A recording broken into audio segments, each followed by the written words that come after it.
C'est hyper important de se sentir bien dans ce qu'on étudie, de pas être mal quand on va en cours et de se sentir à sa place. C'est super important. Donc si on hésite et qu'on sent le besoin de se réorienter, bah, ça peut être bien soit d'en parler avec des gens, d'échanger et ne pas hésiter. Si vous pensez que c'est la bonne décision pour vous, bah foncez et je pense que vous allez tous être super heureux d'avoir changé pour quelque chose qui vous plaît plus. Je m'appelle Inès, je suis en deuxième année d'école de journalisme. Au lycée, moi j'ai fait un bac S, donc j'ai passé le bac en 2020, l'année du Covid, et juste après j'ai commencé une licence de droit et sciences politiques à l'Institut catholique. Et l'an dernier, j'ai fait une réorientation et aujourd'hui je suis en deuxième année d'école de journalisme à l'IICP. Bah moi d'abord, il faut savoir que au début c'était vraiment ce que je voulais faire, la Sciences Po et le droit ça me plaisait beaucoup. Mais en fait j'ai fait ma première année de fac pendant le Covid et déjà j'ai senti que ça me plaisait pas trop, mais j'ai un peu mis ça sur le compte du distanciel et tout. Et à la fin de la deuxième année, je me suis dit, bon, là, il faut prendre une décision, genre c'est plus possible, ta santé mentale, elle suit plus, t'es pas épanoui dans tes cours, tu te lèves le matin, ça te saoule d'y aller. Donc, cherche quelque chose d'autre qui te plairait. Et ça faisait très longtemps que j'avais en tête le journalisme, mais je sais pas pourquoi, à la fin du bac, j'étais pas allée vers ça. Et donc là, je me suis réintéressée à ça, je me suis dit, bah, trouve une école là-dedans et change de voie. Au début, très mal, parce que pour moi, me réorienter, ça voulait dire que j'avais échoué. Parce que je suis arrivée en fait à la fin de ma deuxième année, et je suis arrivée au rattrapage, et j'étais au rattrapage en me disant, bon bah, fais tout jusqu'au bout, en fait, essaye de l'avoir, et je pense que si j'avais eu ma deuxième année au rattrapage, je serais restée en droit, honnêtement. Le fait d'avoir raté, ça m'a vraiment poussée à réfléchir sur autre chose. Donc au début, je l'ai très mal vécu, c'était clairement un échec pour moi. Mais maintenant, avec le recul, c'est vraiment, enfin, quand j'en parle à tout le monde, c'est la meilleure décision que j'ai pu prendre. Je me sens tellement plus épanouie. Donc je me dis qu'en fait, c'était tellement bête d'avoir peur, alors qu'au final, bah, ça m'a juste permis de faire ce que je voulais vraiment et d'être beaucoup mieux dans ma vie. Je m'étais déjà beaucoup posé la question pendant toute cette deuxième année, parce que bah, forcément les profs ou non, ils te demandent bah, qu'est-ce que vous voulez faire plus tard, pourquoi vous êtes là, et en fait moi l'idée du journalisme elle était toujours là. Donc en fait je disais à mes profs bah moi je veux être journaliste, et même eux ils me regardaient en mode mais qu'est-ce que tu fais là. Et donc au début j'étais juste là en mode bon bah je suis là, ça reste des études assez généralistes, je me réorienterai après, il n'y a pas de problème. Et en fait j'ai pas eu ma deuxième année et je me suis dit en fait qu'est-ce que tu vas faire, genre là est-ce que tu vas redoubler pour avoir un diplôme qui en fait te plaît même pas, que tu te fiches un peu d'avoir. Non, en fait, genre là, la vraie décision à prendre, c'est de dire, bah, on arrête là, c'est pas grave, et on commence autre chose dans lequel on sera mieux et dans lequel on réussira mieux. C'était de la remise en question tout le temps, je me demandais pourquoi j'étais là, je me demandais pourquoi j'avais fait ce choix-là.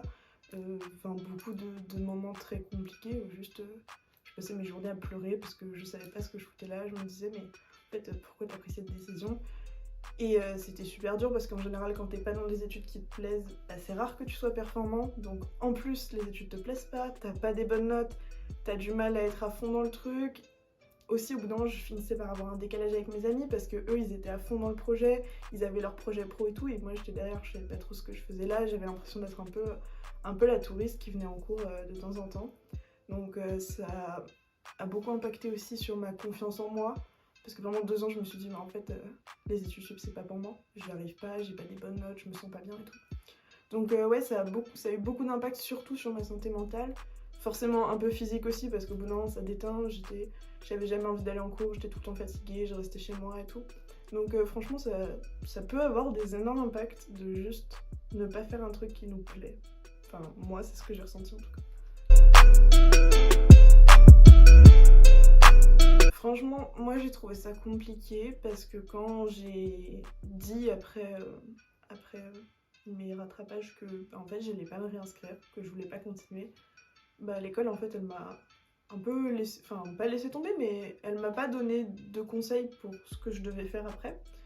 Et moi je suis fille unique, donc mes parents ils savaient pas non plus quoi faire, je suis la première à qui ça arrivait forcément. Et du coup, bah, en fait, j'ai cherché sur internet, mais c'est compliqué, on sait pas trop. Est-ce qu'on doit se réinscrire sur Parcoursup? On sait qu'on sera pas prioritaire, ça peut être compliqué. Est-ce qu'on envoie des mails aux écoles? Est-ce qu'on passe des concours? C'est un peu compliqué, c'est un peu flou. C'est pour ça que je pense que c'est quand même un choix qu'il faut réfléchir, mais même si j'ai trouvé ça compliqué, en fait, j'étais tellement motivée que je faisais des recherches toute la journée, je faisais des trucs toute la journée, et en fait, bah, ça me plaisait de m'ouvrir moi-même cette porte sur un meilleur futur potentiellement. Donc c'est compliqué, moi j'avais l'impression de ne pas être informée, mais parce que mon ancienne école m'a pas donné les clés pour être mieux informée sur la réorientation. Peut-être que dans d'autres écoles ils font mieux, j'en sais rien. Mais même si c'est compliqué, je pense que ça en vaut la peine. Mes parents, je pense qu'ils ont eu peur un peu au début parce qu'ils se sont dit, bah mince, notre fille elle va peut-être pas trouver d'école, elle va peut-être genre, je sais pas. Ça leur faisait peur parce qu'ils savaient pas où j'allais aller et tout. Le premier truc que j'ai fait, c'est d'essayer justement de rassurer mes parents et de leur dire, bah je vais pas rien faire, si j'arrête pas, c'est pas pour rien faire, je veux juste faire autre chose, le faire différemment. Si c'est pas cette année, ce sera l'année d'après. J'ai eu la chance de pouvoir trouver une école tout de suite, mais si ça n'avait pas été le cas, j'avais un peu prévu le coup. Donc moi, ce que j'ai fait, c'est que j'ai essayé de prévoir un maximum ce qui pouvait se passer à partir du moment où j'arrêtais ma première licence pour commencer autre chose. J'ai essayé de tout prévoir pour justement rassurer surtout mes parents, parce que pour moi, c'était les premières personnes à rassurer, c'était ceux qui s'inquiétaient le plus. Je la regrette pas, ça m'a appris beaucoup de choses quand même, ça m'a appris une manière de travailler, voilà. Après, est-ce que j'aurais préféré directement choisir quelque chose qui me correspond plus? Oui, mais regretter, non, je pense pas, parce que j'ai fait ces choix-là pour une raison, ça m'a mené quelque part, et aujourd'hui ça me mène à un chemin que j'aime beaucoup, et que j'aurais peut-être pas pris le même finalement si j'avais fait ça il y a 2 ans, donc non, je regrette pas. J'aurais peut-être pu faire différemment, mais je regrette pas. Le plus dur à vivre, je pense, c'est l'inconnu. Genre moi j'avais très peur de me retrouver d'un coup dans une nouvelle école en fait. J'avais déjà construit un truc, je m'étais fait des amis, j'avais pris des habitudes, voilà, j'allais au même endroit tous les jours. Pour moi ça a été l'inconnu le plus dur à gérer parce que j'ai été genre dans la même école toute ma scolarité avant le bac, et après j'avais fait qu'une autre école, donc être la nouvelle, voir de l'inconnu, pas savoir où je tombais, faire une filière totalement différente, et aussi beaucoup la peur de ne pas être à la hauteur. La peur que finalement j'aurais trop d'écart de niveau par rapport aux autres, je ne saurais pas assez bien faire. Pour moi, ça a été ça qui a été le plus dur à gérer au début en tout cas. De pas hésiter, d'y réfléchir quand même beaucoup, mais que s'il y a le moindre doute et la moindre raison de ne pas être à 100% bien dans ses études, c'est qu'il faut changer. C'est hyper important de se sentir bien dans ce qu'on étudie, de ne pas être mal quand on va en cours, et de se sentir à sa place. C'est super important. Donc si on hésite et qu'on sent le besoin de se réorienter, ça peut être bien soit d'en parler avec des gens, d'échanger, ça peut être, je sais pas, des conseillers d'orientation, même vos parents, vos amis d'autres qui sont dans d'autres orientations, etc.